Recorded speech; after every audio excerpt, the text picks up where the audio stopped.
أعوذ بالله من الشيطان الرجيم. بسم الله الرحمن الرحيم. يسألونك عن الأهلة قل هي مواقيت للناس والحج وليس البر بأن تأتوا البيوت من ظهورها ولكن البر من اتقى وأتوا البيوت من أبوابها واتقوا الله لعلكم تفلحون.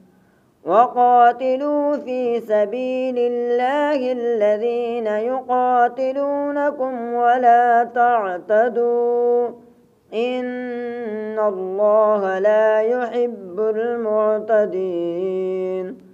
واقتلوهم حيث ثقفتموهم وأخرجوهم من حيث أخرجوكم والفتنة أشد من القتل ولا تقاتلوهم عند المسجد الحرام حتى يقاتلوكم فيه فإن قاتلوكم فاقتلوهم كذلك جزاء الكافرين.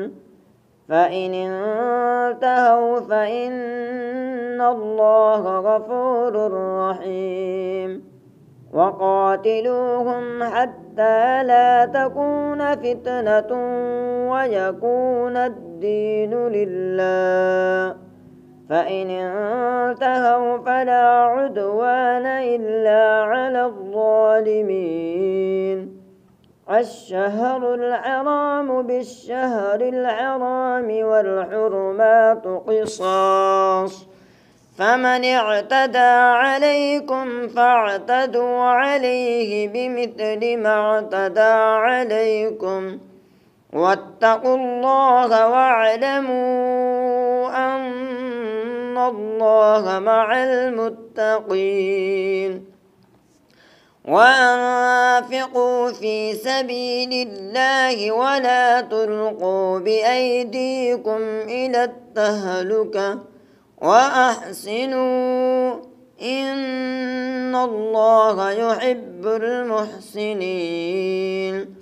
وأتموا الحج والعمرة لله فإن أحصرتم فما استيسر من الهدي ولا تحلقوا رؤوسكم حتى يبلغ الهدي محله فمن كان منكم مريضا أو به أذى من رأسه